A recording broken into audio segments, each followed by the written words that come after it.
Now we have to think of your cold open. I'm cold. And open. You are cold and open. Thank you, Sam. You're welcome. Alex, I'm on Reddit for some reason, and there's a question. I'm so sorry. No. There's a question for a master's student. You know, master's. Okay. I'm doing an MA, but I'm miserable at least 70% of the time. I have no intention of doing a PhD, and I'm considering dropping out. For any MA students who have dropped out, what have been your experience? What have been your experiences, and do you regret dropping out now? I know you haven't dropped out, but Yet. well, okay. Do you relate to this feeling of misery in your master's program? 70% of the time? Yeah. No. It's more like 90%. Do you consider dropping out of your master's program? Not genuinely. I mean, You got what, Yeah, 2 months left? yeah. So Okay. you gotta In the past, make it before that this, like far. when you had like a long. No, I never like genuinely thought about dropping out. But I was definitely like depressed at points. Yeah. You know? Is it worse than your undergrad? No. People. I've been more depressed at other points in If my you life. enjoy Yeah, that's fair. and are interested in the thing, then that's the Exactly. difference, you Yeah. know? Well, When I was still a comp sci major, I Yeah, was you like genuinely know, like, this is the The worst. worst. Yeah, Yeah. I don't blame you. Tim does that too. The comments say, I would push through and finish. A good thesis is a done thesis. And mine Yeah. certainly got finished. I had to juggle part-time true. work and TA ships to do it, but I got it done. Hey, good for that person. I will say this is relevant to what we're going to talk about, like depression. And has anyone ever been depressed before? Oh, God. What a fun Never. cold open No, topic. No, I think that's a Time good. in I think my that's a life. good cold open. No, I've never felt You sadness want in a my trauma life. dump for all It's that? not a trauma dump. It's like, have you felt sad? I haven't, but there was Feel this a little guy. different. There was this guy in my high school, and like I feel like no matter who you are, and even if you don't like diagnose yourself with like depression or anxiety or like some sort of like mental illness, I'm sure everybody has felt a little bit of like those moments of just Yeah. like That's pure fair. Of course, like people- feeling yeah. depressed, even if Yeah. you don't have depression, just feeling depressed. There was this one guy at my high school, he was too sane. Like, I remember one night, I was having, like, a heart-to-heart conversation with this man, and I was like, have you ever, like, struggled with that? He's like, no. I'm like, that's crazy. I don't know if he was just lying to me, but I'm like, that's insane to me. Like, it's like, I'm not saying that everybody should be, like, have depression, but I feel like to have never felt that in your entire life sounds is sad. crazy. Okay. No, you said I don't think everyone should be depressed. That's look. Okay, I know what you mean. I've met many people who are like that, who like for some reason like it's a good thing. Like they've never experienced real like challenges, I guess, in their life in that sort of way. So like no, that's a bad way of saying it. But like to an extreme extent, like they say they've never been depressed or like they don't relate to like rotting in your bed all day or anything like that. Like they don't get that, right? And that it does surprise me. But I'm sorry, I feel like every human being at some point in their life, you have to go through something like this because you learn a lot about yourself and You grow from you it. grow Yeah. from it and it prepares you for, Character if something, development. bad happens like later in your life, you know how to like deal with it to some extent. Sure. And it's also like, I feel like nobody is born so like emotionally mature that you don't go through some type of like sadness or just moment of like Yeah. despair. It's like, I don't know, just I don't want to encourage it, but I feel like that is how you grow. And I can't understand how someone has felt that. And it's just like, yeah, life's good. Yeah.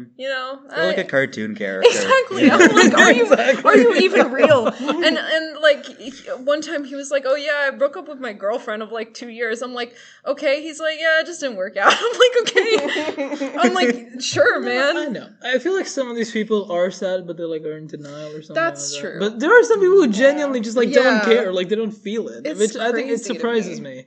I don't know. Because it's like, you know what? Like, good for you, but also, are you real? I think that's the worst kind of depression. Is like you can't feel anything, even sadness. Like you're Like just numb. you're just like That's fair. apathetic to everything. yeah. Like that is also kind of a form of depression. It That's is. true. I think honestly, I'm that way when it comes to like grief. I've never really like grieved anyone, but I have like I remember like a couple of years ago I lost like one of my like uncles, and like I was like really close to this guy, right? And, like he like practically raised me in some parts of my life. But when my mom told me like, oh, he died, he got like a heart attack, and so I didn't feel anything. Like I was just like, damn, that sucks. But I didn't rate nothing beyond that, and to this day I feel no like I did feel sad once when I met his kids again, like my cousins. I met them, and I realized just speaking, having a normal conversation, that like, oh, they don't have their dad anymore, and they're like the same age as me. They're like I don't know, like 18 at the time or something. I was like, huh, that's crazy, man. That kind of made me sad. But I don't know. I feel like I'm kind of apathetic to like the grief sort of thing, but. Going back to what we were talking about, there are people who are apathetic to like depression as a whole and sadness as a whole, which is interesting. Right. And it is something I get. So I'm not like shaming them. Like I can't believe you don't feel sadness. Fucking. I'm not like saying that. It's just like. But it's unfortunate that, like, I feel like the best way to go through these things is to just, like, feel it. Because it's when you reach that part of, like, numbness like, that it's just not bad. Something, like, you can control. No, I know. Really. I'm just... If I could grieve the guy, I would. I genuinely would. But I feel like nothing. It sucks. Yeah. Go to therapy. Exactly. I don't think it's like even a therapy thing. I think it's a coping mechanism. People like put it down and but I don't think I'm doing that. You're doing it maybe you're not consciously maybe doing it's a subconscious but it's thing. like I don't know. Maybe it's a subconscious thing, but I never think about the guy. I love the guy, like rest in peace and all that. But like I never I don't think I'm pushing it down. I feel like I would know, but maybe I don't. You're right. I don't know. Yeah. Welcome back to Real Talk, the self-help podcast. Yeah. Well, you know what? This is like the serious episode. Because we're dealing with... This is the therapy session. Yeah. This is the trauma dumping episode. So, Alex, what's wrong with you? Okay. Welcome back to Real Den. This is a podcast where 3 film buffs recommend a film to their non-film buff friend to reel her into their world of cinema, and then she in turn reels us and fucking whatever. Yeah. The friend in question is Avery. Yeah. I'm Alex. I'm Sam. Usman. I'm Avery. This week's silent voice, Uptown Girls. Okay. We're dealing with my favorite film, Yeah. A Silent Voice, and Avery's favorite film, Uptown Girls. So you know what? It's a good thing we started off on a very serious note. We're talking about There's gonna be a lot of two of our yapping. favorite films on one episode, which Yeah. means this is going to be about 7 hours long. Get some popcorn. I should start the timer. You know what? Shout out to anybody who listened to that whole episode about me talking about Society of the Snow. I promise I will not yap as much this We time. have a timer this time. Yeah. So the Get some timer has popcorn, begun. get your Catastrophic. snacks, Yeah. snuggle up in a blanket and stuff. Get tissues, because it's going to be so sad, guys. It's going to be sad. We all just start crying. Yeah. Let's talk about depression for the next, 5 hours. Yeah. And then we'll get to the movies at some point. So we're starting with The Silent Voice, Sam's Yeah. recommendation, Yeah. obviously. It is. And this, I don't think I've ever actually gone super in depth about this film because I feel like so much of this film for me is so personal and just kind of sentimental. Yeah. And Sorry. it's very different. Like when you compare this to Society of the Snow, which is one of my other favorite films of all time, I love them for 2 very different reasons. I don't relate to Society of the Snow at all. And so it's mostly... No, I don't think so. Stranded I in think the middle there's of things nowhere. to relate to in that movie. Well, yeah, but it's human. more, Yeah. No, it's a very human movie. It is a right? very human movie, but it's more general, and I like so many different... I also appreciate the, technical aspects of it, and just, the storytelling itself. Whereas for this film, it's a lot more about the emotion and my connection to the characters that really drives it, so... Yeah. So I won't yap again for 2 hours about random stuff, I promise. You're allowed to yap, though. But, yeah, Do a bit of yapping. I'll yap a little bit, that's for sure. But Why don't you start with summarizing the movie a little bit? So, starts off, it's these two... It starts out at an elementary school.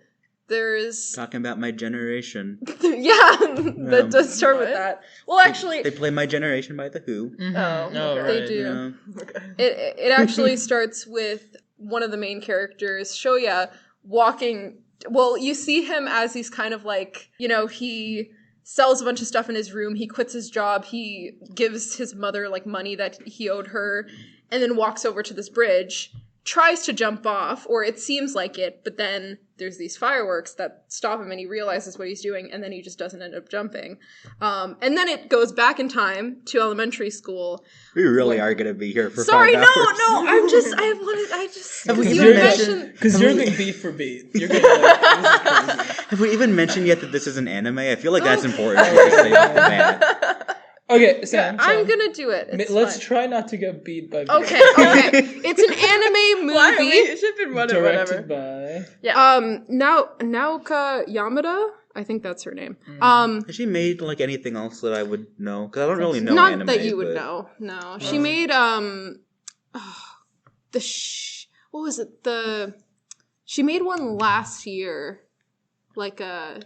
The Colors Within. The Colors Within. That I went to go see that. The Blue Bird. I have seen that as well. K-On! The movie. Yeah. I don't know what any of this is.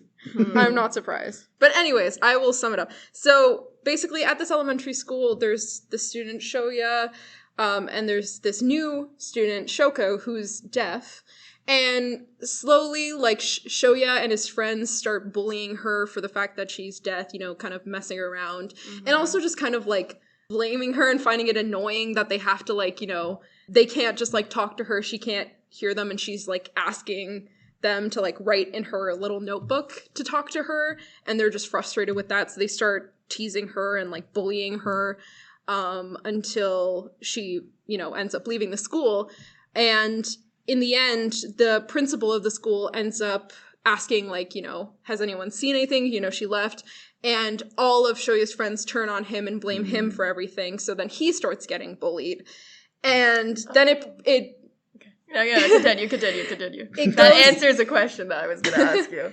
What was the question? I was going to say, never mind. We'll get Why into were it they later. bullying him? No. Like, we'll get into it later. Because Okay. I have other Anyways, points that relate to it. You have that backstory, and then it returns back to the present day where Shoya is still kind of like, being bullied, doesn't have that many friends, and doesn't really, care to have too many friends. He kind of just keeps to himself. And of course, as you saw at the start, he wanted to kill himself, but he ends up visiting Shoko, and like he has been taking like sign language lessons, so he's able to talk to her now and asks if they can be friends. And of course, Shoko's like very shocked by this. And then the rest of the film is basically them kind of dealing with this weird situation where it's like Shoya's trying to apologize and make up for what he did in elementary school, but also wants to just be genuine friends with Shoko and doesn't know if he can really allow himself to be, if he deserves that. And then Shoko, who's been dealing with all of this kind of like self-hatred for her entire life and like blaming herself for everything, also kind of deals with that where she still feels like she's the reason why all of these people, like Shoya like lost all his friends and stuff and blames her for everything, but also still wants to be friends with Shoya and ends up having like romantic feelings for Shoya. And it's just this kind of dynamic that plays off, they play off of one another over the course of the film until at the end they kind of end up realizing that they deserve to have their friendship and they deserve to be happy, and they can't just exist within this place of regret and like, wanting to just blame yourself for this time. Mm-hmm. That's very much summing it up, but yeah. See, I didn't take forever. You're welcome, guys. That's a really good summary, I think. Yeah. Because you didn't just do like the whole plot, you did like, what it's actually about. The thematic elements, I mean. Mm-hmm. Well, okay. Yeah. And another important note, it has music by Kensuke Uchiho, my king. I love him. He's great. And he's one of the reasons why I love this movie so much. Anyways. Yeah. Okay. How do we do okay, so Avery, your expectations. I knew jack shit about this movie. I knew it was like one of your favorite movies, but that's all I really knew. Did you know it was anime? I did not know it was anime. Okay. How do you feel about anime movies? I never really got into anime. I don't know why, I just never really... I'm not. I just never really got into it. I think the only two anime movies I've watched are this one and Grave of the Fireflies. I half watched. Oh, yeah. That's a lost episode. Yeah. Right? Okay. We don't talk about We that. don't talk about that. Okay. But no, and Pokemon if you count Pokemon. Yeah. Okay, I watched that as a kid, but I haven't really seen much I had else. a bunch of friends in high school that like kept trying to get me into anime, and they'd be like, "Watch One Punch Man, watch Kill la Kill, watch JoJo's Bizarre Adventure," and I would watch like a few episodes of each and be like, "I don't like this." Yeah, it's a weird, like, not that it's a bad anime style, but it's just like, I don't know, like I just never got into it, but I can watch like any other like. This doesn't apply. I feel like Alex has seen most of like the good like anime movies and stuff, and I guess it's just not his thing. But I think you need to watch like the right things. I saw two there's some anime things I like. Of Attack of the Titan. No, I don't mean. See, okay, Attack of the Titan. Is that not it? Attack on Titan. Attack on Titan. I saw like half an episode of Death Note. And I've seen Akira. I like that one. Akira's good. Actually, the one I really like is Your Name. Oh, yeah, I have a Your Name poster in my room next to my 2001: A Space Odyssey poster. Your Name is so good. Honestly, we should recommend Your Name's I good. love I'm not Your too Name. crazy about Your Name, but it's a good movie. I mean, I haven't seen it in a long time, but I really liked it. And actually, when I saw A Silent Voice for the first time in like 2020, maybe 2021, like I went into it expecting something like Your Name, just based on like the poster, because I knew it wasn't like an action thing. It's not like an Evangelion kind of. It's just like a drama. I thought like maybe like a romance thing. Maybe there's like a fantasy element. I didn't know exactly. Mm-hmm. So I was expecting something like Your Name. And it's really not like that either. It's kind of its own thing. Yeah. I haven't seen anything quite like A Silent Voice. But I'm also not like a big anime guy, so I don't know. I mean, I found out about this movie in high school, I don't know, like 10th grade or something like that, maybe. One of my friends, when did this movie release? Like 2016. Okay, never mind that. But no, one of my friends, he watched Same this year movie. as Your Name, I think. Yeah. One of my friends watched this movie, came to school, and he was like, "Hey, I just watched like the best thing ever, and you need to watch A Silent Voice." And I was not into anime at all, and I looked at the poster, and I saw that poster, like the one on Letterboxd, and I was like, "Oh, okay, it's like a romance anime type of thing. Cool. I'm not gonna watch this." And like 6 years passed, and I still hadn't seen it. And then Sam was like, "Hey, this is like my favorite movie of all time." I was like, "Okay, cool, we'll watch it." And it's really good. It's really, really, really good. It is really good. And like, shout out to that guy. Oh god. You know, like, I mean, I don't have anything against anime. Like, I am not a regular anime watcher anymore. I did have an anime phase, like, back in, like, 2020, which I feel like is when a lot of people had their anime phase. And I think I saw this once before that, but I think I had a class in, like, 9th grade where the teacher showed us like 20 minutes of this movie. But I can't remember like, you know, it was kind of just showing us like a thing and then just like passing it by and being like, oh, whatever. But then I really, you know, watched it for the first time in 2020 when I was in that anime phase, and I was like, holy shit. And like, I mean, this is a very, like, like I said, most of the reason why I love this film so much is because it's so personal to me. And like, that time was like a pretty dark time for a lot of people, a pretty lonely time. Yeah. And this film reached me at the perfect moment when it just felt like it resonated the most. Fair. And so it really held on. And like, I don't look at this film the same way that I did back then. Back then, it was like, oh my god, my heart is broken. But when I rewatched it for the podcast, it actually has become kind of just like a comfort film. Just like this world that I can like exist in. And I think that's mostly because of the music, because I love the soundtrack. Like, I could talk about that soundtrack for ages. It's so like atmospheric and soft. There really isn't that much to it, but it's like, you can just like feel it. Like, that's how I feel. Like, I have literally a playlist on my Spotify just called Home, and it's just my favorite songs from the podcast. From the podcast.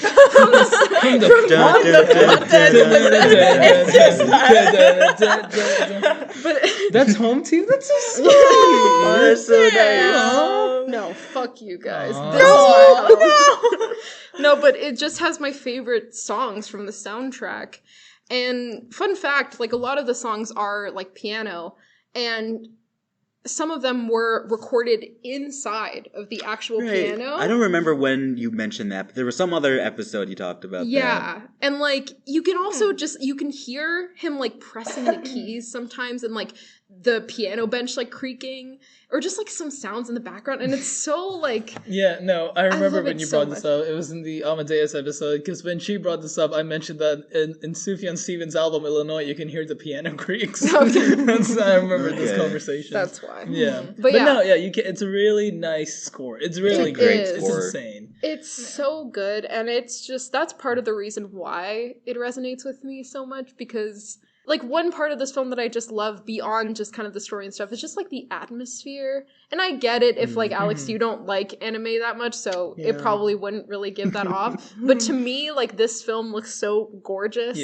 with, like, just the softness of the visuals sometimes. That's exactly the way I feel about, like, Phantom Thread. Like, just the music and the way it looks. Like, that's enough to, like, drive the entire movie for me. The rest of it's great, too, but, like, just, I love when the music and just like the vibe, the feel of the movie is strong enough to like stand on its own. Yeah. It's like, all the characters are like secondary to that. Almost. I actually do think like the characters themselves, maybe I don't quite like the look of. Like the main guy, like especially in that opening montage, like he's kind of drawn to look like a Naruto kind of like anime protagonist. It doesn't quite, but also like this kind of anime I'm used to, like Your Name and like Weathering with You and like those kinds of things, which has a very like soft kind of character design. And these guys have like sharp like edges like around the hairline and stuff like that. Like it has more of like a rough kind of feeling to it, which I don't think is a bad thing. It's just like not like my style. Yeah. No, that's fair. That's completely fair. One thing I liked was that there's the X's on the characters. Yeah. Like he doesn't, and then you slowly see them like come off when he forms a connection with them. I was like, that's cool and different. The movie, it's I think there's many aspects of this movie which I think anyone can relate to, like some part of this movie, whether it's the way the characters feel or like the stuff they do and stuff like that. I did actually I watched this movie a couple of months ago for the first time, but like, and I didn't even realize it then, but just now, hearing you guys talk about it and just thinking about the movie, I realized I don't know. The story told in this movie, the story about, feeling guilt and, like, finding, like, reconnecting with someone and, like, how do you say this? Like, rebuilding bridges? I guess rebuilding bridges, sure. Like, something like that, but feeling guilty about it and that driving you and then getting a new perspective. I think that whole type of thing. I realized that's very, like, I don't know. I relate to that a lot, like almost like 1-to-1 in the movie. I'm not gonna. No, this is just like about me, like my personal life. Of course, it depends on the person. Well, okay. One of the things I find interesting that's kind of related to what you're saying is that the main character in the movie, like as a kid, like he was like the main bully. He was the main issue. Yeah. But, like everyone in the class kind of was implicated in it. Yeah. Even the ones that weren't like the main bullies, they still like kind of were involved and they were still picking on her. Or bystanders. Yeah. And it's interesting because like even if you as a kid weren't like a bully necessarily, like I feel like every kid in some way has like either engaged in some amount of bullying or at least kind of like been a bystander to it. And I feel like as an adult looking back on it, like you look back on like who you were as a kid and the way you acted, and like everyone has like those kinds of regrets. Exactly. Yeah. And I don't want to like go too like in detail because I don't want to like tell this story because I don't think it would be fair on the other people involved in the story, and I think it would be just fucked up to talk about it. But no, I completely get what you were saying. I've been in the place where like I was like implicated in like a case of bullying. I was just in the classroom like laughing along or something, or just sitting there watching. I feel like that happens, right? Yeah. Someone's being made fun of, and they're like feeling awful about it, and you're just like sitting there laughing along, even though you're not involved, right? I've been in that place. I've also been like in like the bullies place where like I'm the one, making fun of people, and it's not nice. It's not good, obviously. And you've also probably been the one who was bullied. Like every kid kind of I feel like, is on both sides of it. Exactly. I feel like once you've seen all sides of this, you just like the end of this movie, you gain a new perspective. Like these crosses come off, and it's just like really, And it's like it's interesting the way that Shoya kind of deals with it because he has basically sentenced himself to a life of just regret without redemption whatsoever. He's cut off all these people. They all literally have X's on their faces. He doesn't reach out. He tries to talk to people like as like, you know, least possible. He wanted to kill himself. Like he wanted to end it all. And yet, like, I feel like even as he's meeting these new people, it's always just to kind of like atone for like the things that he's done and like, you know, make sure that, you know, these people know that he's sorry and try to make them happy in a way. Like, I mean, that's like part of the reason why he reaches out to Shoko is because he's like, I don't, like, he literally says in the film at some point, he's like, I don't want Shoko to feel that way. I don't want her to cry again. You know, like, I just want her to feel appreciated and like, you know, that I'm sorry for these things. And it's like, at a certain point, when do you say, okay, I've done enough? You know? Okay. I want to, you bring up a good point. And if I go too, like, off track or off topic, stop me and we can, like, go back. But how do you guys, like, deal with or feel about, you know, the entire, like, idea of atonement? Right? Now, let's say you did something really, really bad a couple years ago, okay? Like, or someone you know did something really bad like, a few years ago. When do you, like... What's the line between, like, forgiveness? What's the line between, like, forgetting what happened? Like, you know, I feel like when something like this happens, when someone you know does something bad, right? Or if they confess to something that they did, like, a long time ago, it changes your image of them to some extent, right? Like, maybe it's not going to be like, oh, I'm never going to speak to you ever again. I can't believe you did this awful thing. But it kind of imprints itself in your brain, right? So, like, when you think of the person, you're like, oh, yeah, this is my friend. I know this person. But also, they did this terrible thing one day. And that's not fair. That's not a fair feeling because that was a long time ago. And maybe they've changed now. Maybe they're, like, a completely different person now. Right? They would never do something like that again, but they did at some point in their life. So, and that act imprints itself onto you and changes your image of that person. That's not fair, but it's a human thing, right? Like, this happens to everyone, and you can't really control this. Right. And it's like, how do you deal with that? I think the important thing is that the person who has to atone for it, that they're doing it not for themselves. Yeah. So, like, the main character in this, what's his name again? Shoya.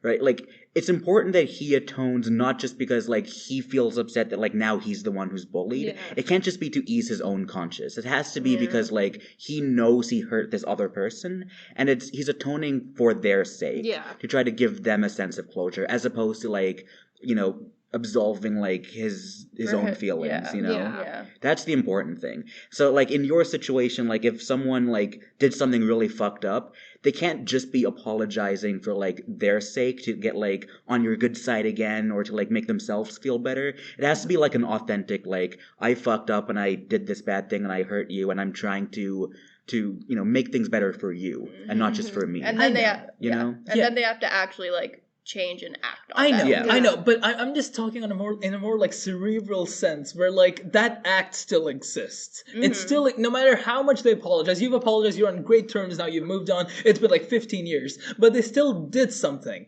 15 years ago that's in your head. You know what I'm trying to say? Well, if it was 15 years ago, I would let it go. It's a fucking example. It's just, it could be any number, right? But like, yeah, you let it go, fine, sure, but like it still exists. It still exists, happened, right? But like it's something that happened and it's in your brain. But like, you're constantly changing as a person. Like who you are a year ago is not who you are now. And like if they have like done a self-assessment, self-reflection that like, oh, I fucked up, I am apologizing to you, and then they've like actually changed their actions and actually like improved themselves, then I like usually I forget about it. I'm like, you're good now, of course, but like, you know? I just think it's interesting how these things that you do, they live on in the brains of the people who are affected by them or the people who stand by and watch it happen. And you can change this person, you can become like the kindest, most like amazing person to ever exist. That's still gonna be there, right? That act still exists, and there's nothing you can do about it. Like even if you intellectually know that they've changed, there's still like that part of you that's like, but you still hurt me in this way, and it can be kind of tough to like move past it sometimes. I see what you mean. Yeah, it is. That feeling exists. Right, you can subdue it, you can work through it, you can try and remove it, but you can recognize consciously that it's not an issue now, but like you can still feel it. Exactly. I know you mean. Yeah. Because it's like, it's hard to kind of regain that trust when someone's broke it. Like, it's like, no matter how much they do, it's like to a certain point, it's kind of just your decision to make whether you decide, okay, like, you know, or like even if the decision is, I still want to be your friend, but know that I don't, like that trust can never be fully recovered. But you still have like some boundaries. There are levels. Yeah. And I don't know. I just think that's interesting how like you do certain things and they stay with people, right? And of course, everyone's growing as a person. Everyone makes mistakes. Everyone's bound to make mistakes. You're bound to hurt someone at some point in your life. And when you do, it stays there, no matter how much you change or apologize or whatever happens. I just think that's interesting. Like, I don't know if you guys feel this way or if I feel like I'm someone who, like, I remember, like, the shitty things that I did to other people more than, like, what shitty, like, how people have done things to me more. I think that's a common thing. Like, okay, you're bound you feel guilty about it even, like, 10 years after the fact, You're bound to but, punish like, yourself more. Fair to an extent. Yeah, but, like... I mean, it depends, though, on the severity of, like, what the other person... so obviously part there's of the problem, levels, too, is that like, sometimes, like, you don't know when you've said something that hurts someone. Yeah. You know? Like, it's not always the case that, like, you know that you are an asshole. Like, you could have said something that, like, without even knowing about it, you kind of, like, touched on someone's insecurities. And, like, it affects them deeply, but you don't necessarily know you did that. Yeah, but if you don't know that, though, and they haven't expressed that to you, then I don't think that's your fault. Like, if I think that's different. I think if you insult someone and you didn't mean it that way at all, and it wasn't even intent, like it didn't even come out as like an insult, and someone gets offended. That's a like, say I made a joke about something that like maybe it's a sensitive spot for you, but I don't know that it is, and you didn't like communicate like, hey, like, can you not joke about that? Then I think it's more like, on you. Would you than keep that with you? Like, you know, if someone made a joke that really hurt your feelings. It depends. I mean, not necessarily like if it's a joke, but like there are certain things like completely possibly, unintentional. They had no idea. They don't even know you. It's just like it depends. I can't think of a specific example. Okay. But like even in this movie, like there's that scene you mentioned where it's like the principal comes in and he asks like who did this, right? Who was bullying her, and you know, everyone's kind of turning on him and saying he did it. And then he, in response, like, he says, like, no, like, you also did it. You were also bullying. Yeah. And there was this one girl who's, like, crying, and she was like, how could you say that? And I think the obvious interpretation is that, like, she's just, like, you know, feigning tears to, like, not get in trouble with the principal. But I think it does kind of also allude to the idea that, like, sometimes, like, you don't actually realize that, you know, what you think is, like, playful and joking crosses a line into actually bullying. Yeah. And I feel like there's nuance in that. There definitely is. I mean, each of these people, like, they all have really different ways of interpreting, like, what went on in elementary school. Like, there's that girl who's crying, who doesn't see herself as, like, you know, guilty of it at all. And, like, you know, in the end, like, she's still kind of, like, blaming Shoya for all of it. Like, there's the one scene where he asks, like, the other guy from the classroom, like, you know, if she told him about it. And then she's like, I can't believe you would still talk that. You haven't changed at all. And ends up kind of like saying it all to like the whole class. And then there's also, I'm forgetting her name, but the other girl who sat next to Shoya, who was black-haired bitch. Who, like, the way she sees her bullying as a way to blame Shoko for what, like, you know... Yeah. Like, she blames Shoko for their friend group falling apart. And she feels that way up until, like, the end. Like, you know, there's, of course, that moment on the Ferris wheel where she's, like, sitting with Shoko and is just saying, like, you know, I hate you. Like, you ruined this friendship, and I just want you, you know, like, I understand that we hate each other. Like, we just have this. And Shoko's like, I don't hate you. Like, I'm just trying, like, I don't understand. And it's this whole thing of, like, we really, like, there always needs to be an answer. Like, I feel like whenever there is conflict, we always want to blame someone. And a lot of the times, it's easier to blame ourselves. But sometimes we'll also blame others, you know? Like, Shoko, she sees all these people bullying her, and, like, she finds it so much easier to just blame herself, say, it's my fault that people are treating me this way, I'm the problem here, I'm hurting them, I'm ruining their life, and that's why she ends up, you know, attempting to commit suicide near the end of the film as well. Yes. And Shoya, in a more rational sense, where it's like, okay, yes, you were to blame in this situation, at least, like, partly, he still, like, he literally, even though in the moment, like, in elementary school, he was like, oh, no, you guys also bullied her too.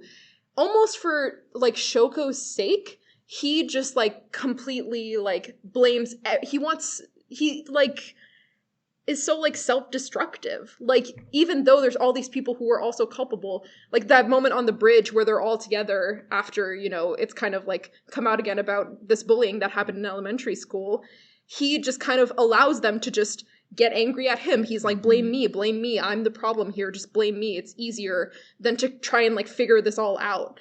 And it's because we just want to find an easy reason, and we kind of just stick with it. Like, we don't like having these more complex, like, you know, oh, I did part of this, but also you did, and, like, who's to blame for this situation? It's much easier to just point the blame at one person and to just deal with that. But then that's how it ends up with, like, you know, Shoya self-destructing and, like, not having any friends and just saying, this is what I deserve, this is my fault, I don't deserve any friends, I deserve to die. And Shoko also being the same way of, like, all these people are bullying me and I ruin this friendship and, like, all of these people's lives because of myself. I am just that way. I am the problem and it's not anything I can change, which is why she tries to kill herself. And it's, like, this entire, like, kind of, like, focus on blaming yourself that just, like, destroys them until they realize, like, that's not what all of life is about. You can't blame yourself forever. You know, at some point you have to allow yourself to just, like, live. Like, you can't stay in that place forever. You're just going to destroy yourself. And no matter what you've done, and no matter how bad you feel, how much regret you feel and how much you blame yourself for it, at a certain point, you have to, like, you know, free yourself and allow yourself that happiness again. And that's what I really love about the ending of this film. That one scene is really... Yeah. Thanks for the speech, Sam. Sorry. It was beautiful. Sorry. No, you're good. It's just, like, yeah, I mean, that's what the whole entire film is about. It's like, you can't sit in that hole forever. Like, you can't keep blaming yourself, especially if you do genuinely feel bad and you're trying your hardest. It's at a certain point...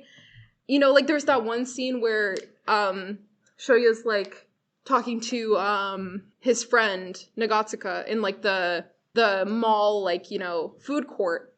And he's like, you know, what does it mean to, like, you know, be friends with someone? Like, what is a friendship? Is it, like, a contract? Like, is it, like, does it have these rules? And then Nagatsuka literally just makes him do, like, a handshake. You know, a secret handshake, and is like, that's what friendship is. And it's like, there's no rules to that. Like, there's not a certain point that you have to do, okay, you have to do this and this and this, and then you can be friends. Like, there's no rule book to that. You just have to at some point accept, okay, I am deserving of love and friendship. Yeah. And Can this transition to my one complaint about the movie? Sam? Oh, okay, Prepare yourself. And this is fucked up for me to say. I think the movie would have been better. Okay, so basically there's a scene in the movie that you mentioned before where, I don't know their names, the deaf girl is, like, trying to kill herself. Yes. Or she's, like, attempting to whatever. And then the main guy, like, she jumps and then he grabs her, and then while there's, like, this beautiful, I was moved by this. I will actually say there's this speech the score that he goes on. That scene is insane. Sure, yeah. And he was did you not hear the music playing loud? I did, but I wasn't like, but he goes on this speech about how he would have done everything different, how he never did he really apologize to her, all these things, all these regrets. And then he, like, pulls her up, but in doing so he falls to what at the time you assume he dies. And then later on, then she, like, the deaf girl is like, oh, it's all my fault, I killed him, or blah, blah, blah, blah, blah, blah. And then what I thought the movie was gonna do was do this whole arc of, like, then she realizes that, like, you know, the friends come together, and then she learns, like, oh, life is short, oh, like, I shouldn't be blaming myself, I shouldn't be in this continuous cycle, blah, blah, blah, blah, blah. But then, like, I thought that was gonna be where it goes. And I will say, Sam, I did tear up at a point in this movie where she's, like, crying to the mom about, I'm so sorry, I'm so sorry. But then we find out he's not dead. And I'm sorry, I think it would have been better if he died. I truly think it would have been a more impactful thing if he died. Yeah. But hear me, like, and not that it's a bad ending where, oh, he lives and then they both, like, learn to, like, live and live life fully. But, like, I do think the movie would have been more like, whoa, if he actually died. Sure, It would I have see. been more whoa. I agree. It would have been more whoa, but I Yeah. think him surviving is the better like story. Is the better decision for what the story is trying to say. The story is trying to talk about living with what, like, the mistakes you've made, making amends, guilt, all of that stuff. And that only works if the main character stays alive. I think if he dies, it's just too... But then the girl can then learn, like, oh shit, like, I But the can't be in that cycle. Sure, you know? but the story is more about it's just I as much about know, the guys as about the but girls. I feel like it would have I been think more him like, I think dying- it would have taken away from the message if, like, he could only atone by, like, dying. That's Exactly. what I. And That's that's a messed my up- like. And also, I dying is like way too easy of a way out. Like, if you just end the movie by saying, "Oh, he's dead," you can't tackle the more like, no, like, you fucked up. You made amends, and now you have to live Yeah. like You this. have Like, to live with it. you have Yeah, to you live can't with just, it. like, kill yourself. Exactly. You can't that's, just well, he kill doesn't yourself. kill Yeah. himself. He's No, but like you Well, can yeah. die. You Yeah, can't yeah. run There has away to be or, an like, implication that there is, like, a way forward past this. That Yeah. it doesn't just Yeah. end with you dying And as a I- teenager. I guess. I mean, like, one of my favorite, like, scenes of the film is when they meet each other, like, on the bridge after, he's, awake from Also, his coma. how is he just, like, fine? He wakes up and he's just good. Yeah. that to me, I was like, okay. He's built different. I guess He so. knows how to swim. But, like, one of the lines, like, one of the things that, Shoya says is, like, which he ends up finding really weird after, but he just says, "I want you to teach me how to live." And it's like, that's what I feel like earns that kind of, like, the fact that he lives. And, like, I think the film could still work in a different way, leaning more into Shoko if he did die. Like, I don't think that's a terrible way to do it, but I Yeah. feel like the reason why it works is because then they're like, they're going to teach each other how to live with these things that they have felt, this regret they feel for what they've done in the past, whether it be like, something that they actually, Shoya who actually hurt someone versus Shoko who's kind of just, feeling all this self-blame for no reason. They're learning to live with that and to accept that, like, love and happiness, even though they've done those things or felt those things. Yeah. And I feel like that's why it works. I mean, we've been talking. I can't help but think of like BoJack Horseman, like the show. And I don't think Okay. either of you have seen the show. I saw I've season seen 1. some episodes. Well, the show, it goes to many, many dark places, and it kind of ends on a note of, like, they say to each other, like, oh, life's a bitch and then you die, right? And then the other character responds by saying, well, no, sometimes life's a bitch and you keep on living, right? Like, that's the whole thing. Like, you just, yeah, I think it's a lot more impactful if he Right. lives and he, Yeah. I agree. And it's like, that's just kind of how it is. Like you said, there's always these things that we've done in our past that we regret, or that, these things we've felt about ourselves that are never truly going to go away. But it's like, how do you still accept the fact that you deserve love, even though you've done these bad things, It's like, I feel like that's the general thing of the movie. And the one thing that bothers me the most is when people say that this is the only thing about this film is, bullying bad. I'm not kidding. It's a bit more complex than It that. is. Yeah. I made the terrible decision after I rewatched it for the podcast to read some of the negative reviews. Well, I was just scrolling through the reviews and I saw some like 1 star or like 2 star, and I'm like, they're all like, oh, it's just bullying bad. Well, we can Sam's maybe distraught. transition into final ratings, because I do have something to say about, like, the negative reviews. Like, one of the common criticisms I saw on Letterboxd was people saying that, like, the rest of the movie's fine, but the opening is, like, really bad because it's just, like, leaning into, like, just bullying this kid, and that's all the movie is you're just watching bullying happening. That's not true. Yeah, I think the first act of the movie is the part I really loved, when it is, like, them as kids, because it feels so real. It feels like you're actually watching what it's like to be a kid and, like, how kids bully other kids. That's the stuff I really loved. The rest of the movie it's really good, but it does lose me a little bit.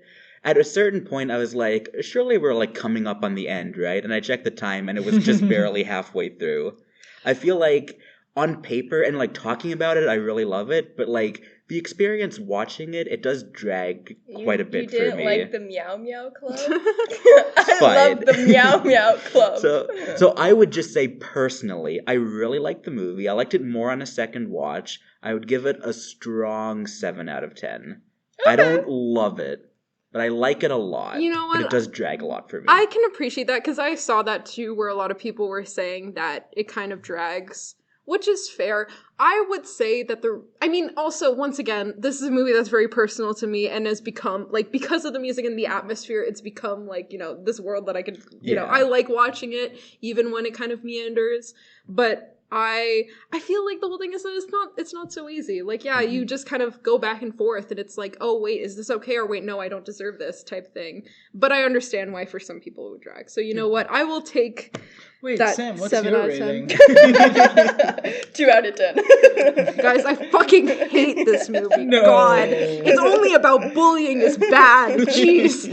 I give it a 6 because it's an anime. Yeah, that's Yeah. fair. But you know what? I'll take it, Alex. Oh, yeah. It's yeah. closer to an 8. Yay. But it's like, right now it's like a high Give 7. it an 8, Okay. Alex. Be nice. I was gonna say fuck it, sure, but it's an anime. Alex!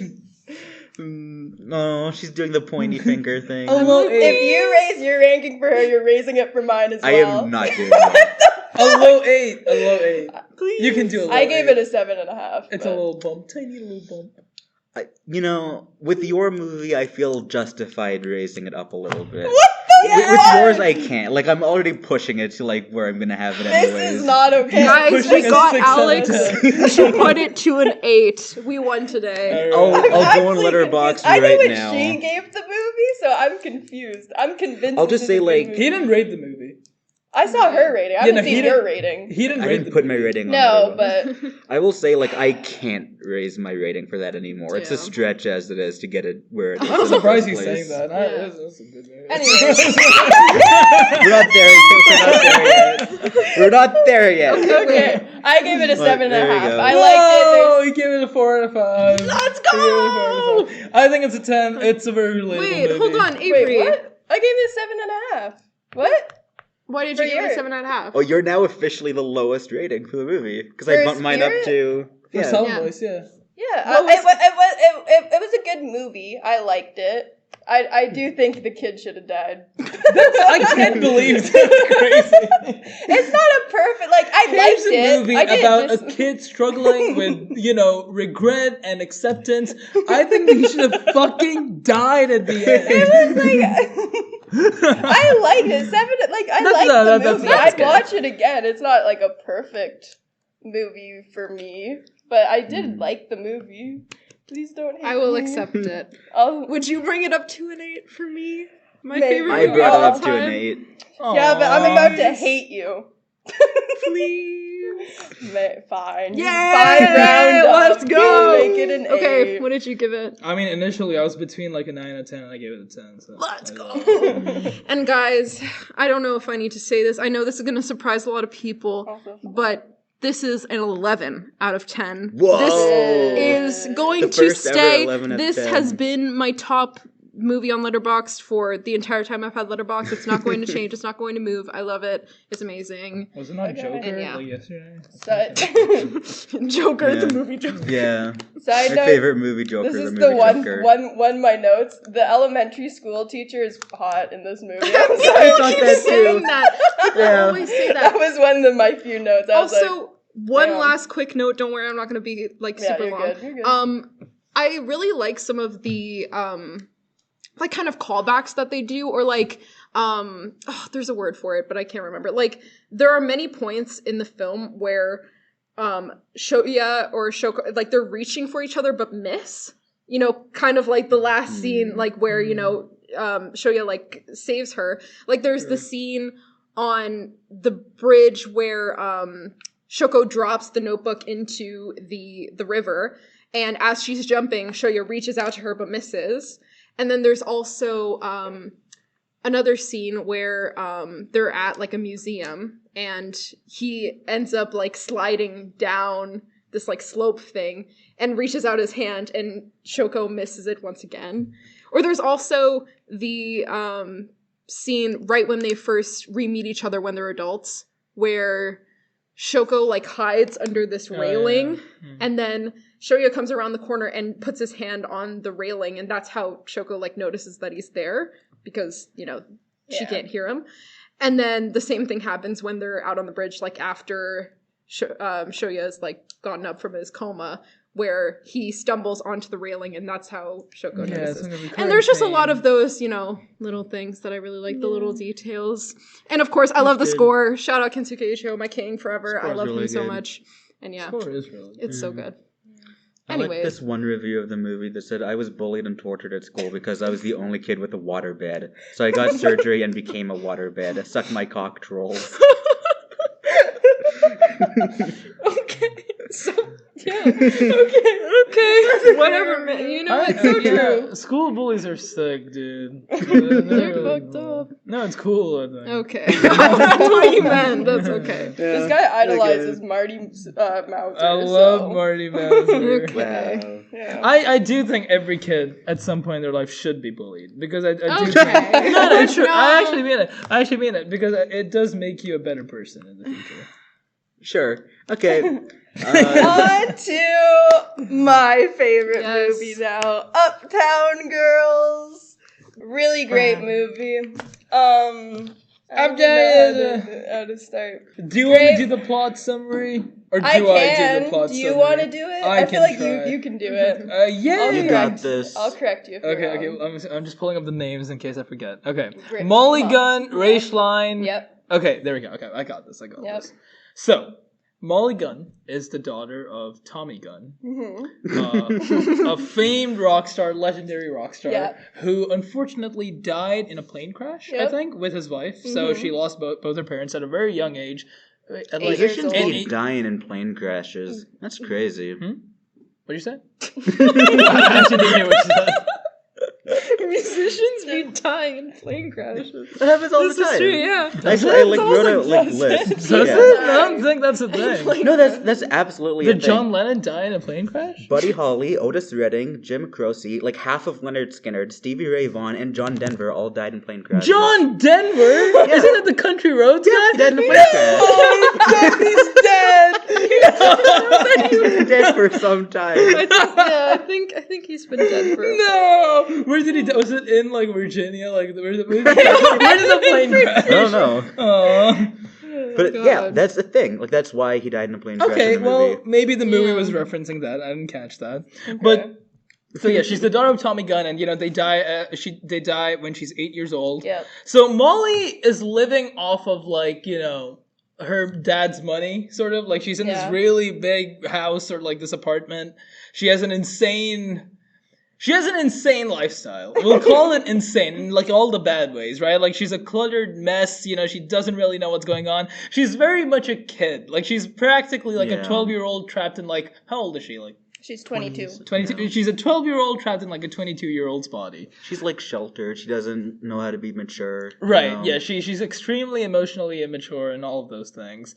So the movie opens with her birthday. It's her birthday, and she gets. By the way, she got so many gifts, and she's like, "That's crazy." People know her. Yeah, and she's such a kind soul. She gives it all away to the Salvation Army. Yeah. She does. What an amazing person. Doesn't even look at them. If that was me, I would look at the gifts. I'd be like, oh, okay, that's a cool thing. I'll keep that. But no, she doesn't value her worth on material things. What amazing. Okay, so she goes there and they're at a club and she gets surprised by her friends. It's not just two friends she's with. Huey? Yeah. Gooey? No. Huey Gooey. Huey. Okay. Well, Gooey is the name that Ray gives him, but his name's Huey. Okay. Yeah, her friends Huey, Louie, and Dewey. Huey, yeah.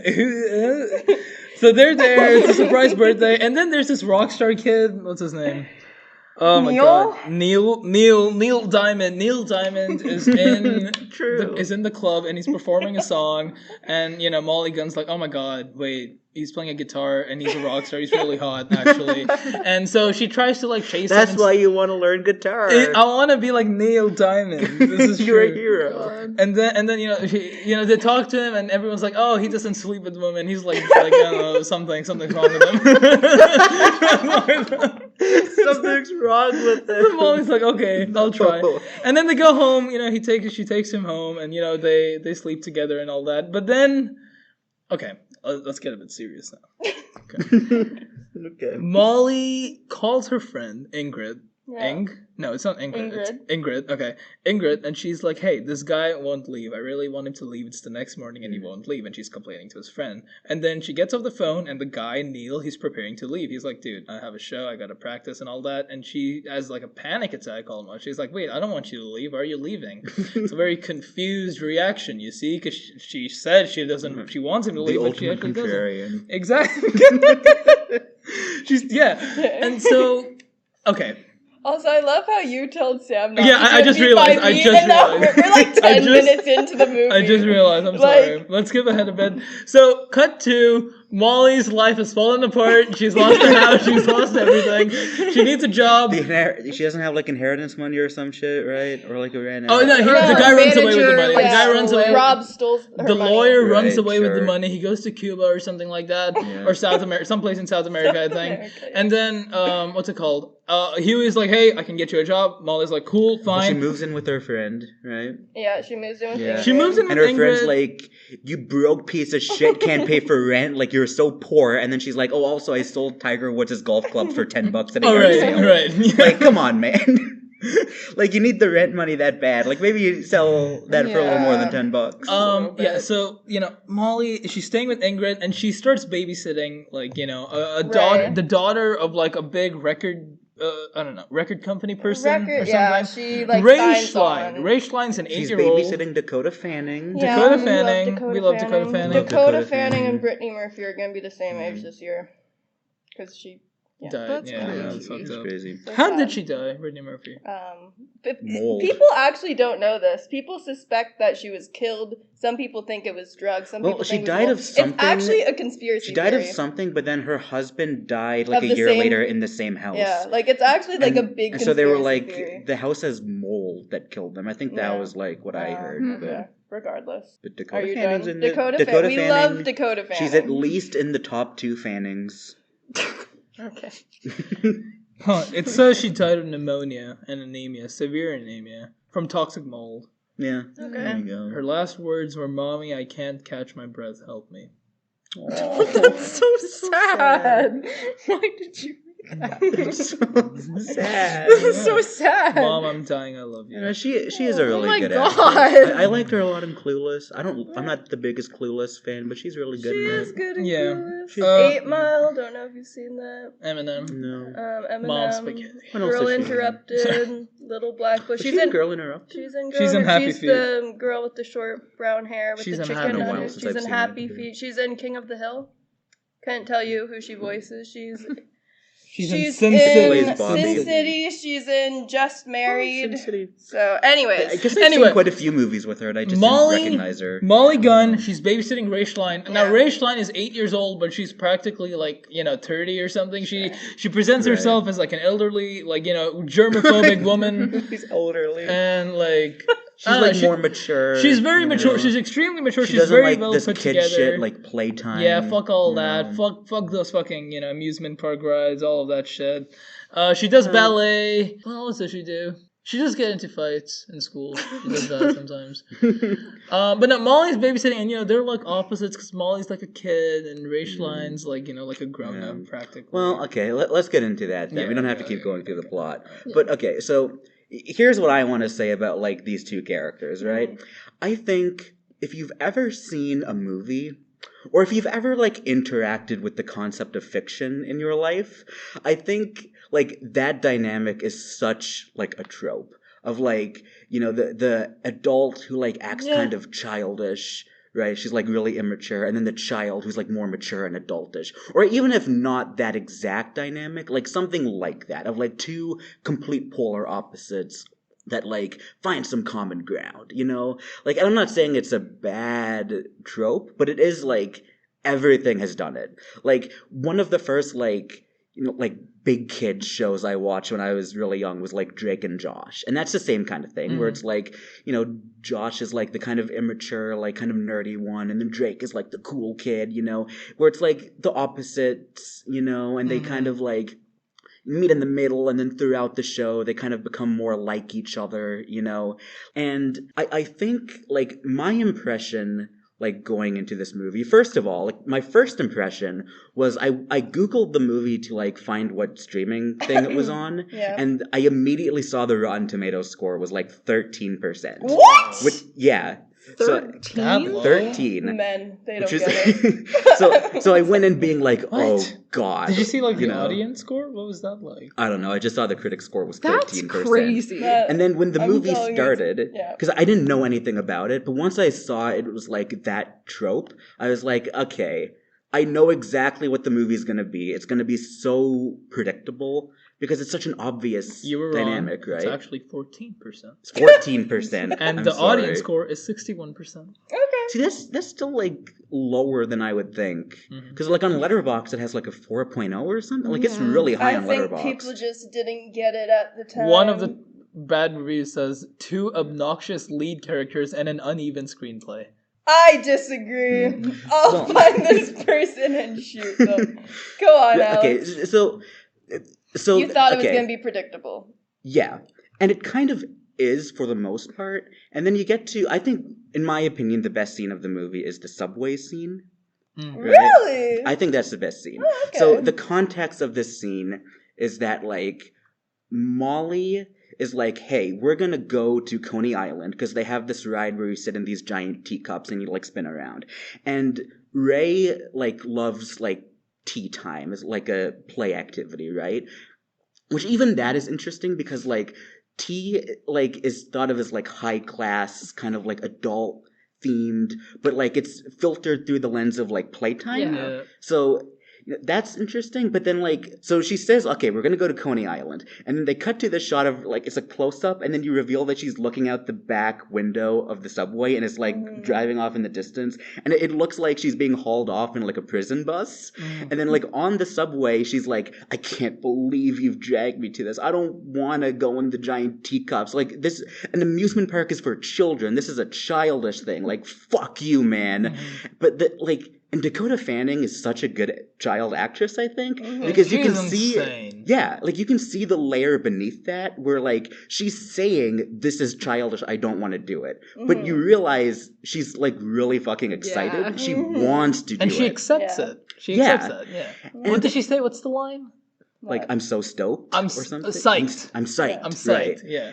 And that's interesting to me because I feel like for this kind of story, the logical sequence of events would be that she's forced to do it against her will, then she does it and goes, oh, I actually had fun. And that's the moment when they start to kind of bridge the gap between them. But instead, she's already excited before she does it. Yeah. And I think what this movie does differently from the trope is that, like, they're not actually polar opposites. Like, I disagree with the read that, like, there are two opposites who have to find common ground.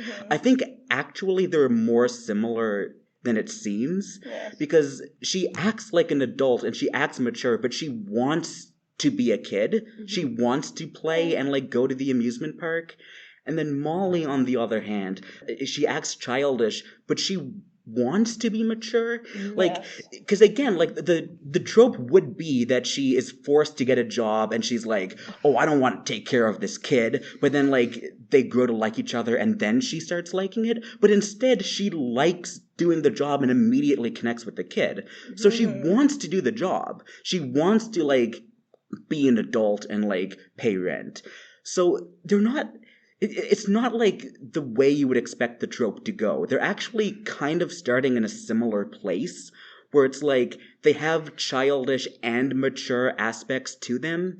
And the thing they actually have in common is like a shared trauma. Yes! So, oh my god, you got it! Yeah. sorry. But just, like, it's not... like, because my expectation was it's this common trope I've seen a trillion times. Yes. But actually, like, it's not really that, because they're not actually opposites. Yeah. And I think the movie complicates their dynamic and makes it not black and white, which is what I expected it to be, which it kind of is for the first half. But then, you know, once it adds those layers to it, I think the movie opened up a little bit more for me.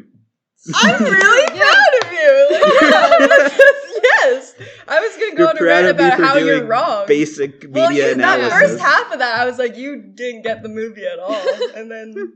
Well, I think the movie is, like, deliberately playing on the fact that that's a trope that you expect to see. Yes. And then it kind of twists it, and it says, well, she's not actually the kid that, like, we're establishing her to be. Like, she actually is more layered than that. Yes. I mean... Do you want to go first? I mean, I was just kind of... I will just rant for 5 minutes, but you go I ranted for 5 minutes. It's fine. I was just going to say, like, yeah, I feel like what gives this so much, I guess, like, meaning is the fact that, yeah, they really aren't that different, but just forced kind of into these different things on, based on their trauma and, like, the kind of fact that, oh, Ray, she doesn't have, like, you know, her mother's basically absent. Her dad has been, like, you know... And so she has always had to kind of like fend for herself. Whereas Molly, she lost her parents, but she reacted in a different way where she never got to grow up. You know, she kind of stayed in that moment for her entire life and just didn't move forward.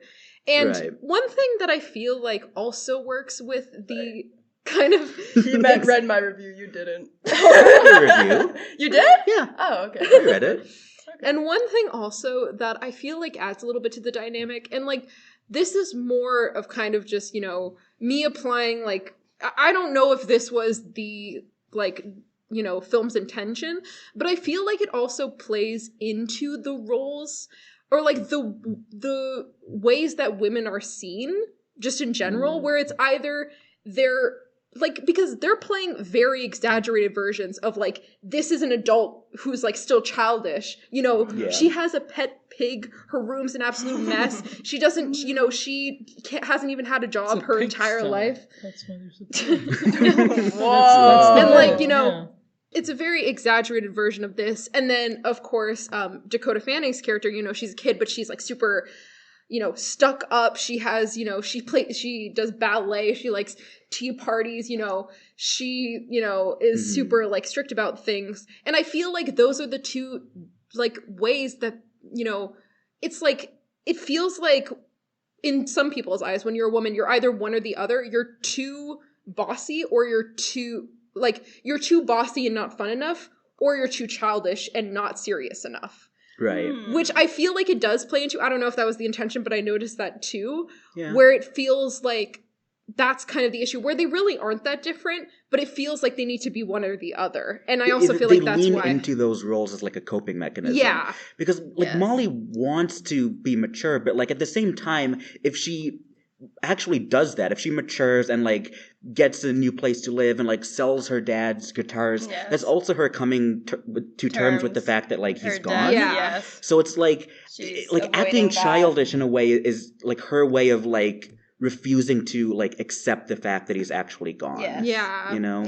And then with Ray, like acting more mature is a way to like gain control and to not act like, you know, a helpless child who like has this thing happening to her that she has no way of like actually gaining control over. So they're leaning into these roles to like help them cope with the different traumas they've been through. Yeah, exactly. But in reality, they really aren't that different at all. I actually think, I hate to use this word, but I actually think Ray symbolizes I think Ray symbolizes Molly's inner child. Now hear me out. I think Molly is nurturing Ray in a way that she wasn't nurtured throughout her life. And you see her teach Ray, because Ray, like you all said, her dad's in a coma. Her mom, like, neglects her because she's, like, dealing with work and stuff like that. So she, like, has developed this, like, perfectionism, whatever, to try to get her mom's attention, in my opinion. And it's how she controls her environment, because when she was a kid, her dad went into a coma. She couldn't control that. So now she's trying to grab onto everything so that she could control things around her and stuff like that. And then Molly nurtures her in a way that, like, she hasn't been nurtured by anyone before, in the sense that Molly still establishes ground levels. Like, when Ray flips her off, she's like, don't do that to me. No, no, no, no.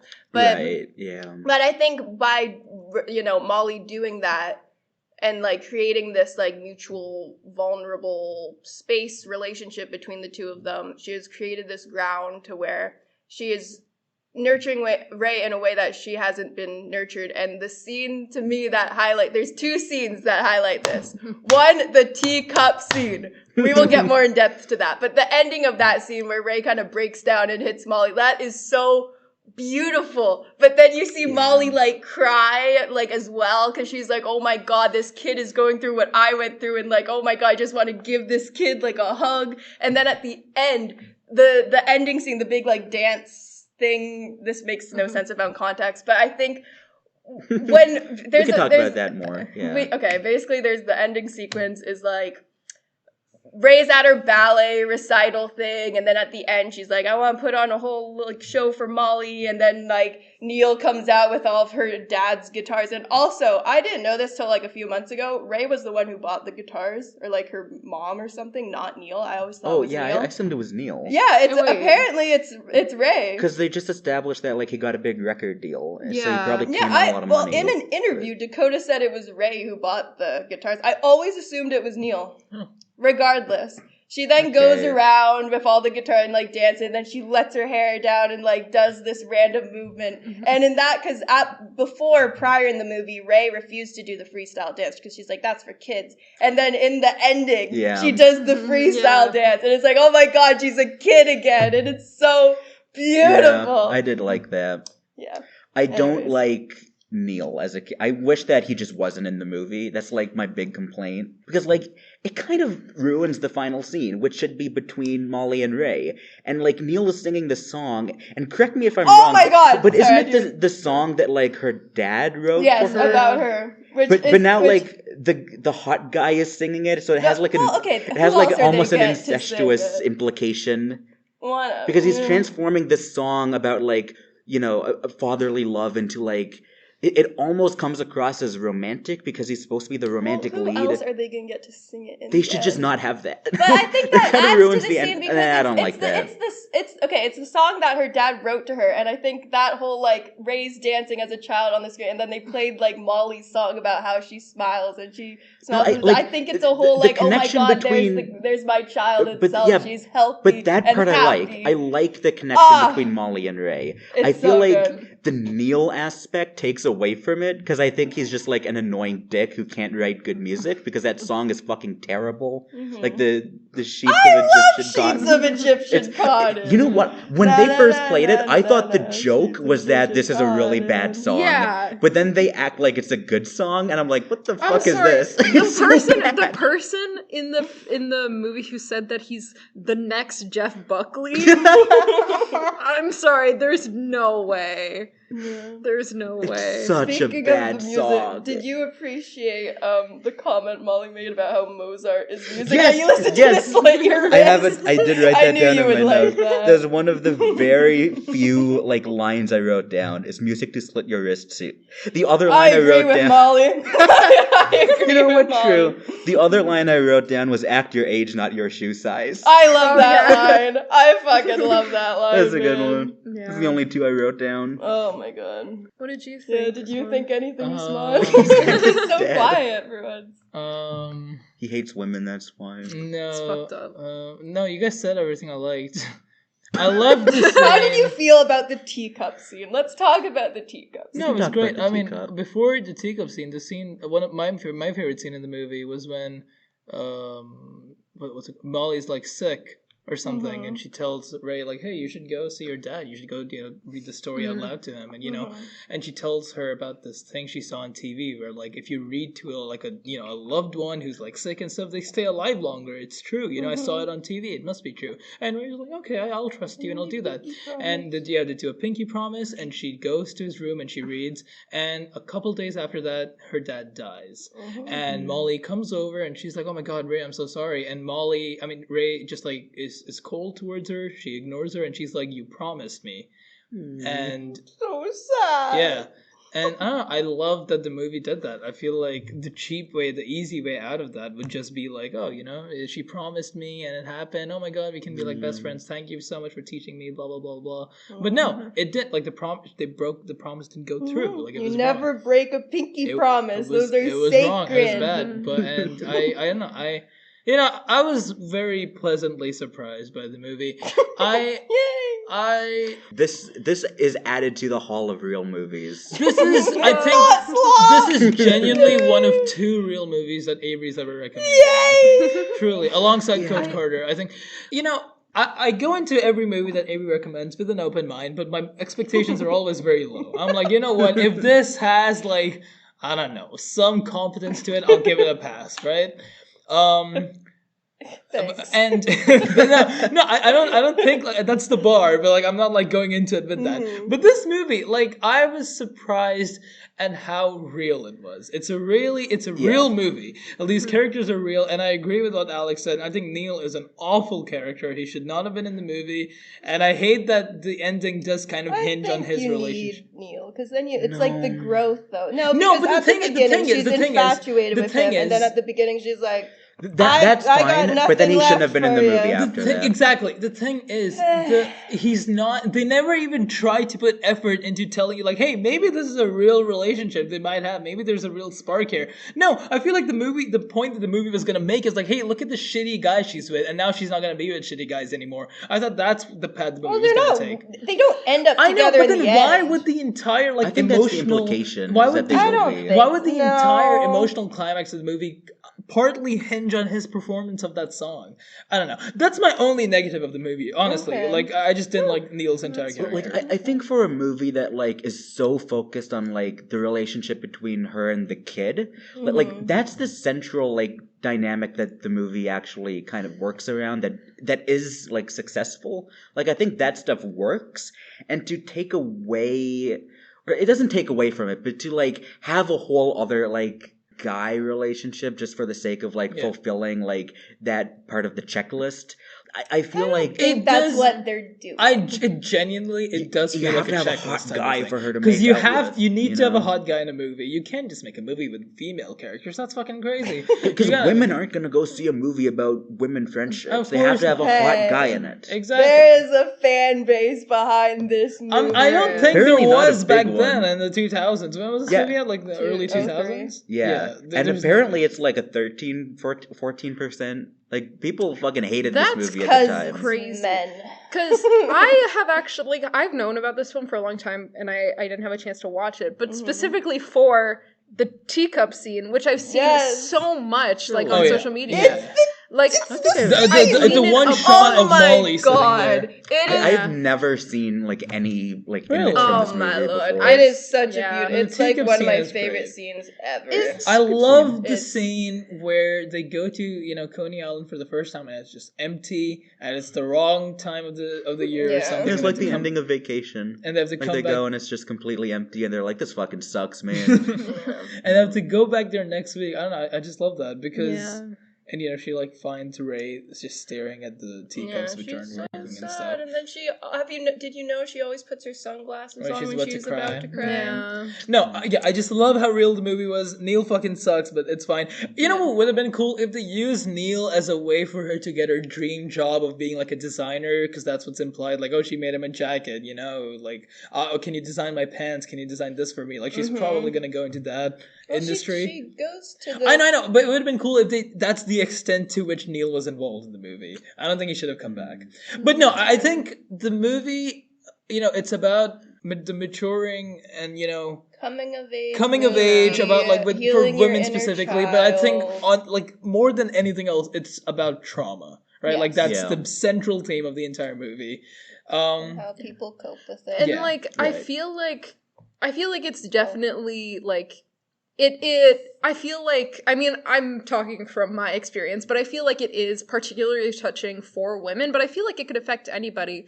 And like I said this in my review of it, but like I feel like in every single person there's a little bit of Ray and Molly, where it's like, I feel like we all had that moment as a kid where we felt like we had grown up too soon, or if we were more mature for our age and stuff and just wanted to grow up and like, all these people, they're too busy doing this stuff, but I know what's really happening and like, I'm an adult.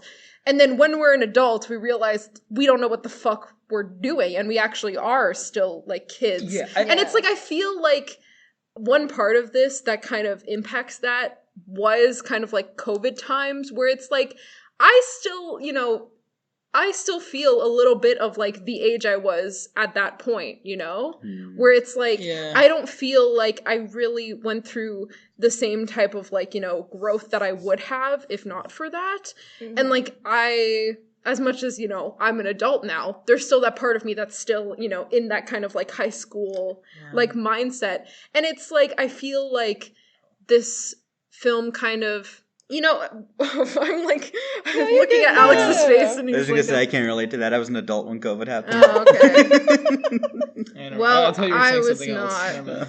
But like, I don't know. I just feel like... I think it is relatable for like all people. But I think specifically for women, it's interesting because there is...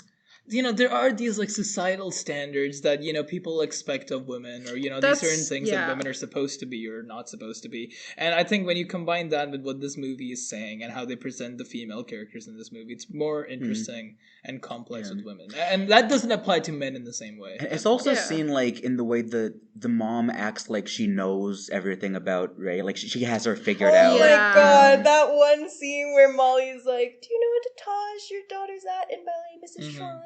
Yeah. So good. Because in her mind, like, Ray fits, like, a specific mold of what, like, a girl her age, like, could be. Yeah. Or just, like, one way that a girl could be of, like, the more, like, responsible, like, she can take care of herself. But, like, she can't really reckon with the idea that she doesn't fit that mold and that she actually is kind of more of, like, of a kid than, like, than the expectation she puts on her to be, Yeah. And, like, I feel like you had mentioned this a bit in your review, Avery, but I do feel like it does kind of stray away from the, I guess, like, tropes that a lot of women, like, female characters are made in, like, these girly movies. Where it's, like, I mean, of course, they're not, like, the deepest characters to ever exist, but it adds a little bit of nuance where, like, I feel like it's almost always like, it's like, oh, it's the party girl, or oh, it's the super stuck-up bossy girl, that type of thing. Yeah, it does kind of feel like a subversion of that entire genre, because even the poster is like kind of like Clueless Mean Girls type of poster with like the female leads on the cover and stuff like that, but the movie's not like that at all. Even though it's set up perfectly to be like that, if you think about it. Exactly, like it sets up the trope of like the two opposites. The movie's called Uptown Girls, like you would... Alex, no! That's not what I'm talking about. What'd you say, Alex? Go ahead, sorry. Yeah, like, I'm agreeing. Like, it sets up the different tropes of, like, what you would expect from a movie like this. Yeah. Like, the girl who's a mess, she dates everyone, she wants to get with a guy, stuff like that. And, that type of thing. But then it's not that. It's so much more than that. The movie's called... The movie's called Uptown Girls. Like, you'd be like, oh, okay, I'm going to the theaters to watch a very specific movie. I'm gonna have so much fun. And then you're like, oh, wait, I'm actually really sad, but what the fuck, Like, it's really interesting. And I think, it's cool. It's a great movie. It's cool. Yeah. Final ratings, people. I'll go first. This is a perfect 10 out of 10 for me. I'd give it 11 out of 10 as well. If it was. It's like the best movie I've ever seen ever. I love it so much. And this isn't even factoring nostalgia because I watched it for the first time when I was like 19. Love this movie. Love this movie. We'll save you for last. Okay. I know what Sam gave it. Just to give some context, we are all on like Letterboxd and stuff, and you can find this on some description or something on the like reeled in. If anyone wants an in-depth analysis of so Uptown Avery Girls, wrote an essay. I wrote like a dissertation on this movie. It's like a million words or something. It's great. Go read that. Did you read it? I did. I did. I did. I liked it. You write like one proper review a year. Like I will read when you write like an actual. I wouldn't like a review if I don't read it. I thought it was just like I accept that she wrote an essay. No, I don't do that. Commented that she wrote. I barely like reviews, so I don't like something. If I like a review, I've read it. I also wrote an essay for a Silent I did read yours after I watched it. I wrote an essay for the Amadeus TV show that was fucking awful.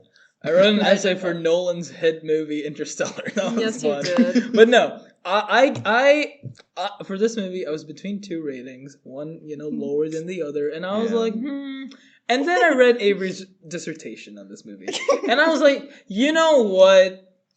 Fine, I gave this an 8 out of 10. I was gonna give it a 7.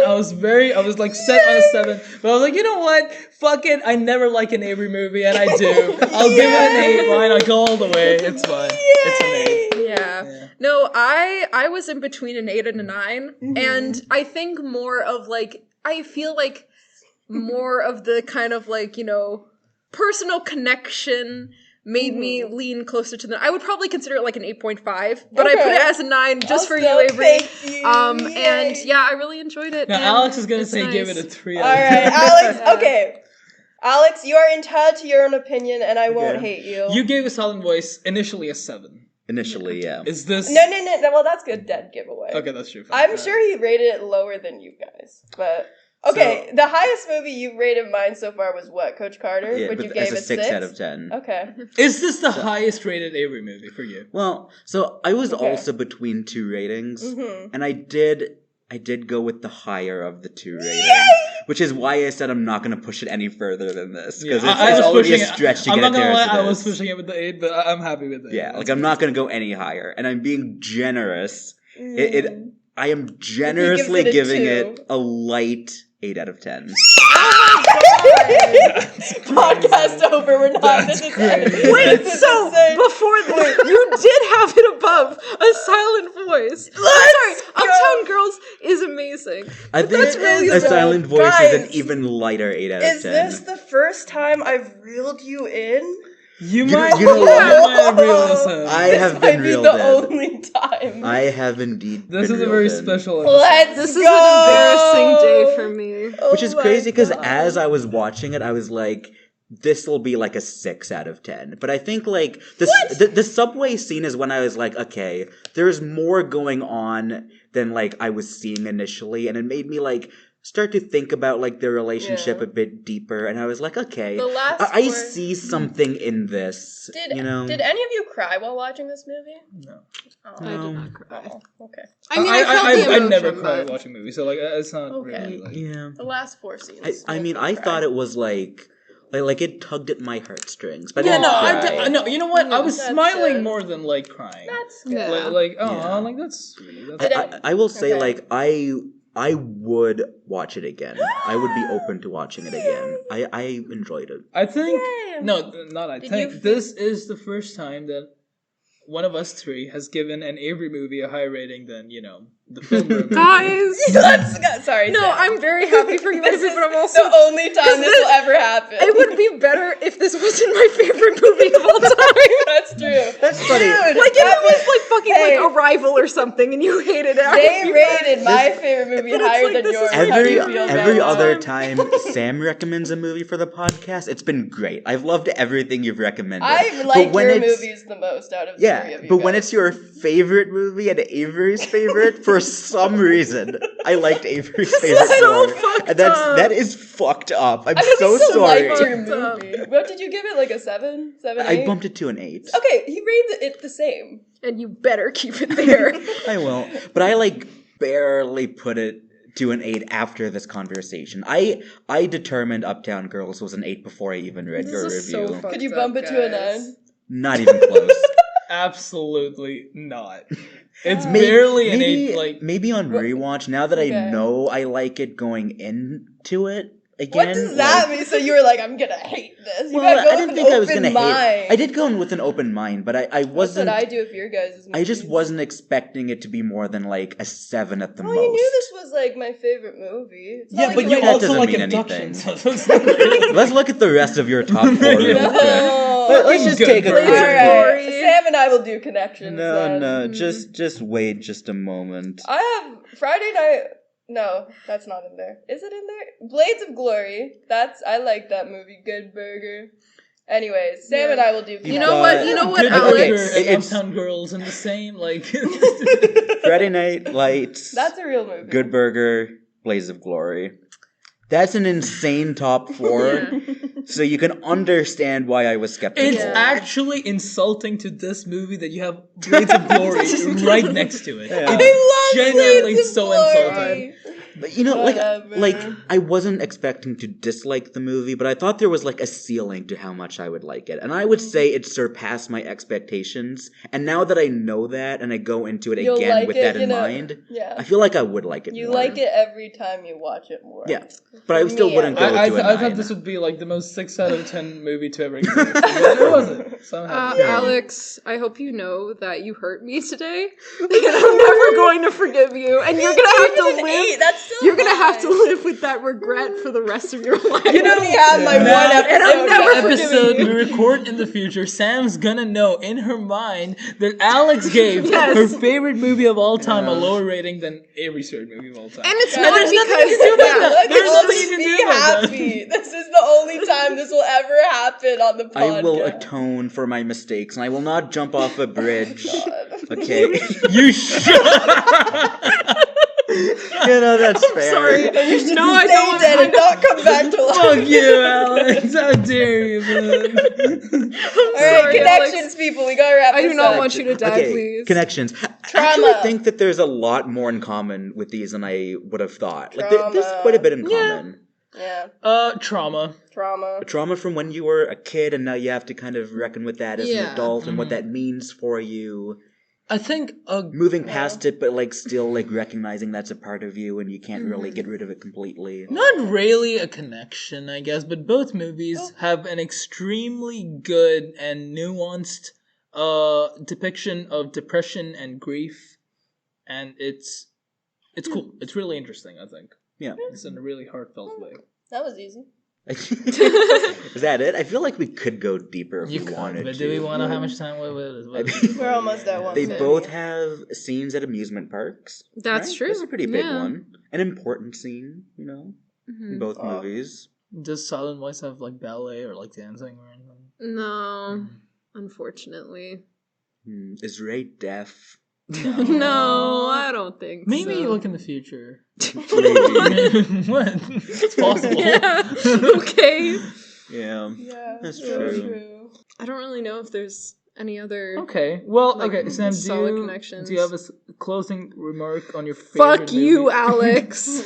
I deserve I this. love you, Alex. Avery, do you have a I closing hope you remark? guys know Go watch Uptown that Girls. for every single episode that comes after this that we record, I'm going to be staring Alex down with the most amount of hatred I've ever felt in my Nice. entire life, and I hope you guys can feel it through your headphones. Whatever Alex's sorry, this is a next joke. recommendation Alex is is great. getting a bad rating, whatever Yeah. it The is. price I pay for not liking I'm gonna be like, anime. fuck you, Alex. Zero. It's like what? You have a It's conversation movie about like how I much you love. love it. Yeah. Like you Yeah. recommend like La La Land or something. I'm like, You know what? fuck I will recommend La La Land. I'll watch you give it a 0 out of 10. Fuck you. That's my yeah. I love all movies. I love all movies. I love all movie.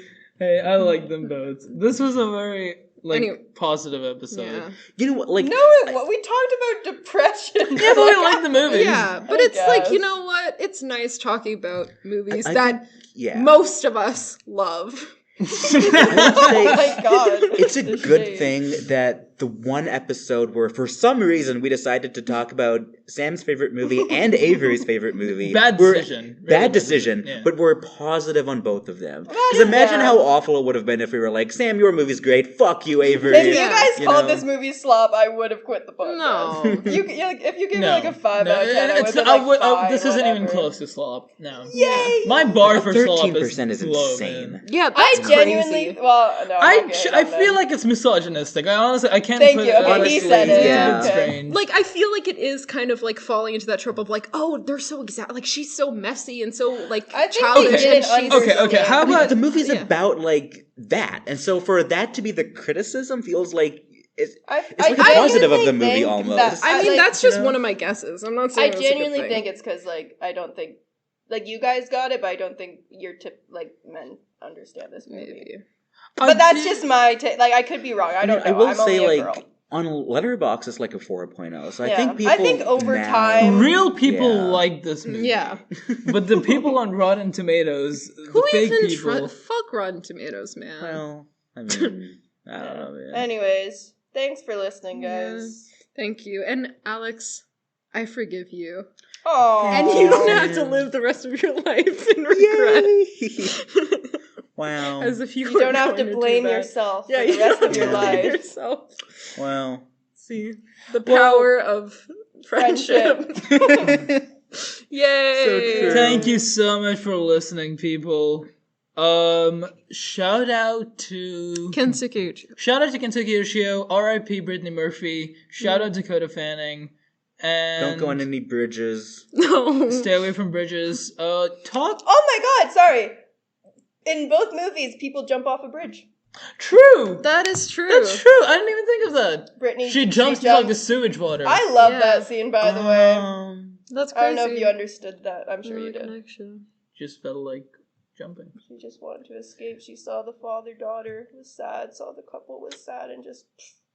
Yeah. Yeah. Well, that's a good note to end it Yeah. on. Thank you so much for listening. Love yourself. Love yourself. Stay away from bridges. Yeah. Talk to someone you love, and Watch Uptown Girls. watch And Yeah. watch a Silent Silent Voice. Voice. Do a double feature. Yeah, fuck it. Why A not? silent Have tea Uptown parties. Voices. Uptown Voices. Appreciate your inner child. Yeah. Yeah. Listen and to Billy Joel, Uptown Girl, living in an uptown world. stay fresh.